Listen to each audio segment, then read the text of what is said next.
The lands before us have become our home.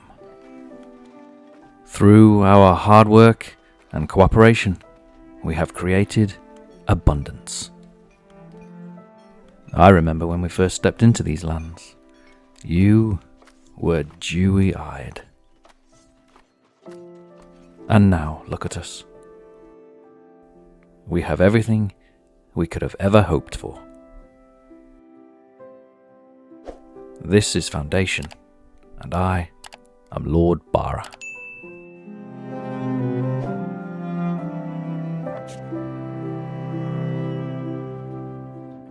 Our cup floweth over.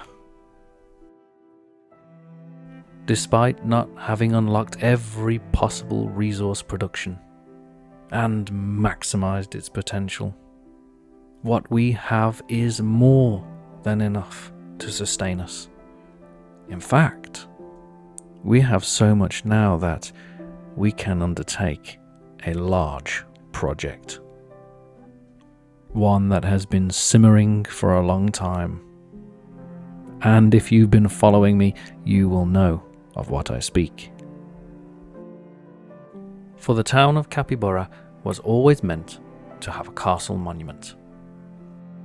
And although we were waylaid by having to meet the needs and demands of the village as it grew into the town that it is today, this is the day that Cappyborough will finally have its castle. Everything is in surplus. Food, resources. The population itself is practically bursting at the seams. And the plans have been laid a long time. For nestled on the peninsula of this cozy bay, a castle will be born. Let's start by first building it, and then we'll get to detailing the lands around it.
And there you have it. My personal homage to Sizergh Castle. It took longer than expected, but I got there in the end. And now that I finally have a royal office, I can appoint a courtier. And this will open up a quest chain for the king. Not a great deal to choose from. I think I'll go for 91% happiness. You can't really go wrong with that, can you? If you were wondering how to increase that percentage, you can just add more splendor pieces to the royal office monument part, and that percentage will just tick up. I can always come back to this at a different time, sack this particular courtier, and then see if I can get a different one with a different buff. But I'm okay with happiness for the time being.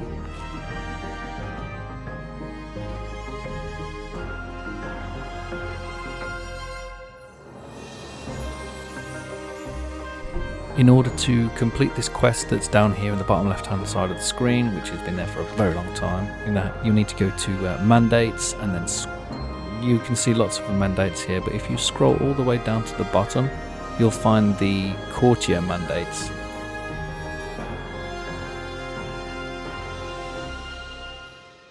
You'll be able to see all of the different actions that they can undertake, and for the most part they're identical to the bailiff. All except for the one at the very bottom here, which is the one to complete the quest. Or rather, it's to kick the quest off. And that quest will remain ongoing until you cancel it. In simple terms, it's just continuous gold and influence income. I'm not sure what determines how much gold you get for it, but I'm getting just over 100. Anyway, let's crack on and detail the estate, shall we?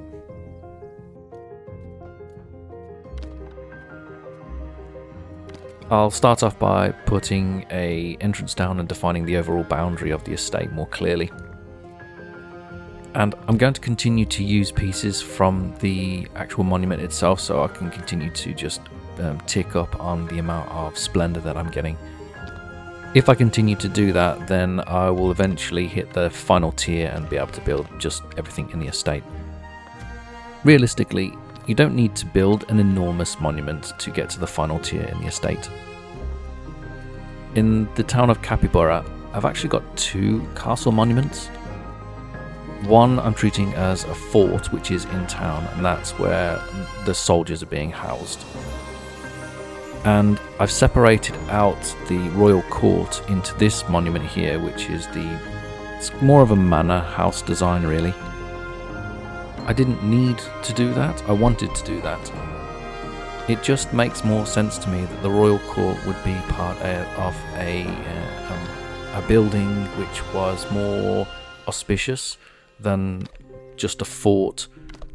Not that the fort is a small thing, especially in medieval times, it would have been a big deal.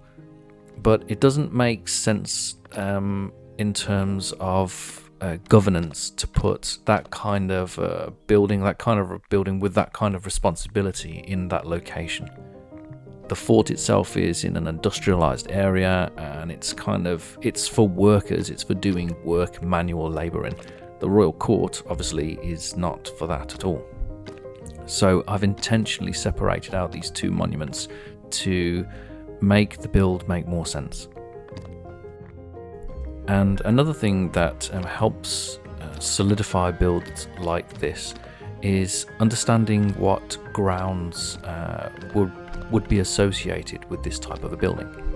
So you're going to have several different areas or locations in the vicinity surrounding the building itself that have functions of their own. You would have contemplation gardens, sunken gardens, walking gardens, lots of different types of gardens. Put a adjective in front of it and then just say garden. You will probably have that type of garden. So this one that I'm building here is a walking garden.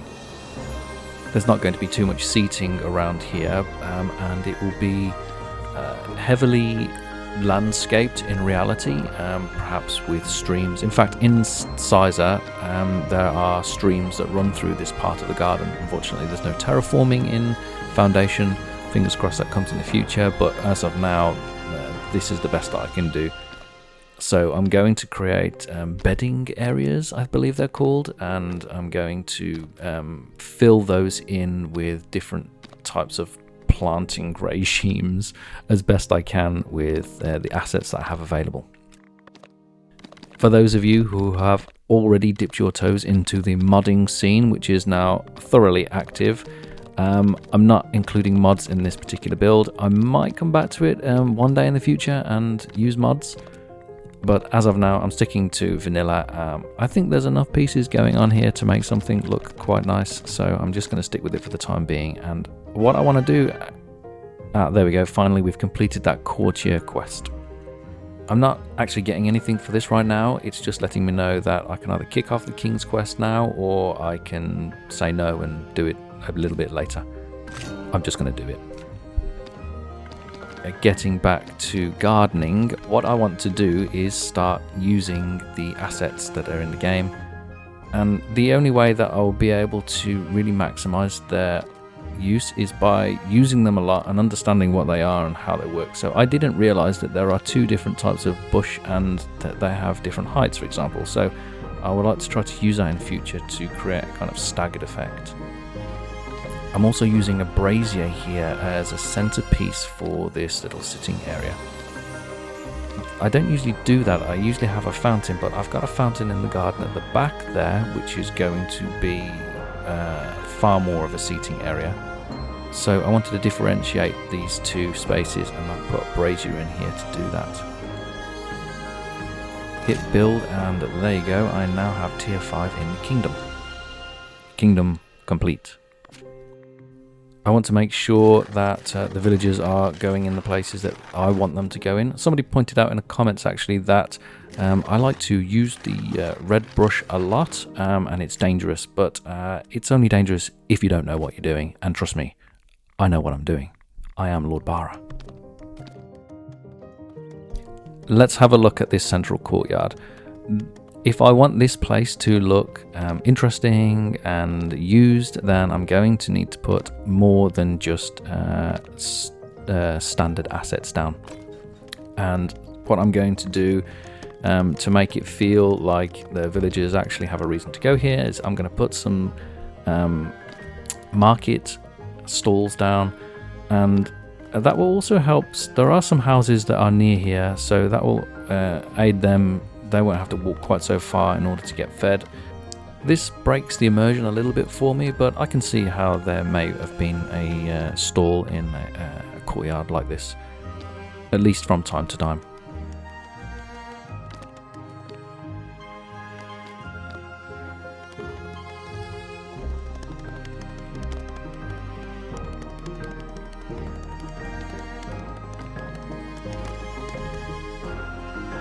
Okay, something that is also commonly associated with a manor house is a kitchen garden. Manor houses usually had food in terms of hunting and also vegetables and crops, enough to support all of the staff and the family that would live there. So you have to have a vegetable garden. They were called kitchen gardens. And they were often really quite large and had an astonishing variety of food. Obviously, these guys here, they're only getting vegetables, and I'm going to sell those vegetables in that market stall as well, so I'm doubling down, it makes sense. But I obviously have to borrow from the monastery in order to do that.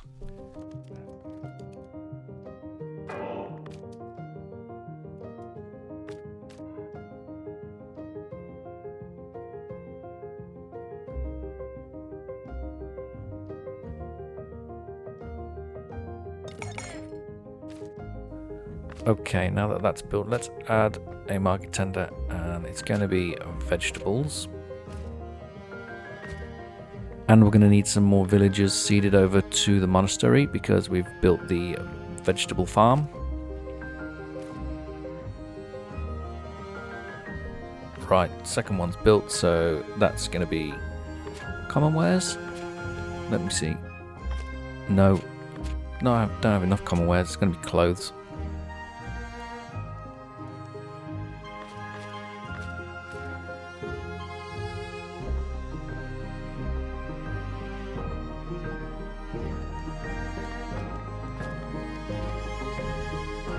Right, now I'll turn my attention to the sitting garden at the rear of the building. This garden will be the most auspicious of the gardens. This is a guest garden, a reception garden, a place where the family would actually go and sit. I've already placed down a water fountain, a water feature in the middle there, and quite frankly, I'm a bit disappointed with it. I wish it was much bigger. That should be huge. 4 times, maybe 5 times the diameter of that. It should be really quite large. But I don't have that kind of an asset, so I'm going to go with this for the time being. The real life Sizergh has this part of the garden is actually 2 stories down, so it's very sunken down, and then there's a lake behind it. But you have to go down these steps that go down, and then you turn directly behind you, and you go back down again. And then when you get down there, you look up, directly up at the building itself, and it makes the building seem much, much larger than it actually is. Again, I can't do that. I don't have any terraforming, perhaps one day, but not now. And the walking garden's looking pretty nice, actually. The sitting area hasn't been built yet, but I like... here we go. This is the courtier giving us our monthly income from the mission for the king, 185 gold.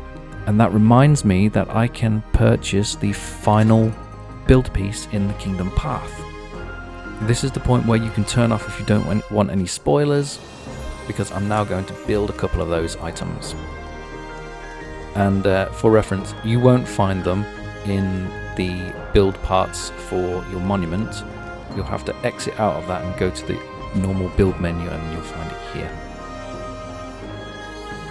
Now, because this is the end of your production chain, you're going to need marble, you're going to need gold, you're going to need iron, you're going to need everything in order to build one of these. They're not enormous, but compared to all of the other kind of ornamental pieces that you can build, they're much larger.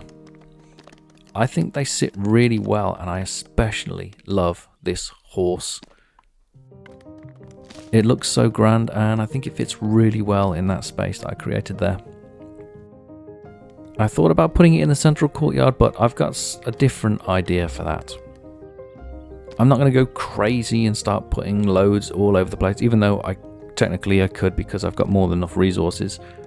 I want this to look as settled as possible. So the only other one that I'm going to put down is a knight, and basically because this entire town is dedicated to the kingdom, I wanted to do something with these blue banners as well, but I couldn't figure out where I was going to put them. And let's hit go on that. It shouldn't take too long. And while that's going on, we can tidy up a few bits and pieces. There's some pathing that I want to look at, and I want to add another house in and make some fencing around the houses a bit more tidy. So I'll just get on with that while I'm waiting for those things to build out.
Here's your spoiler warning. Again, one last time. Look away now if you don't want to see what's about to be built.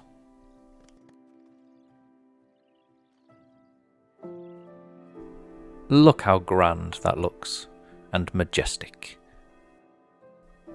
It's tempting now to try to decorate this area up and make it like put seats down or plants or other things, but no. I think it's more impressive if the horse stands alone.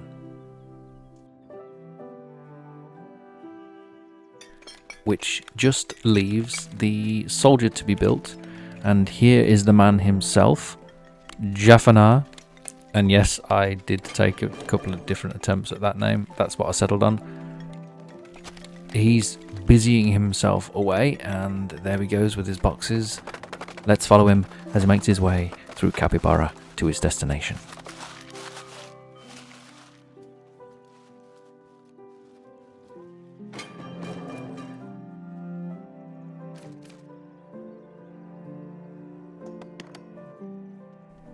Wow, he brought that thing all the way here, all by himself.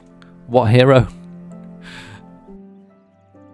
Anyway, that's all I've got time for. So I'll just say, if you have been, thank you for watching, thank you for listening. Don't forget to like and subscribe and all that stuff that you already know how to do and you've been asked a million times. You know how it works. This has been Foundation, and I have been Lord Bara.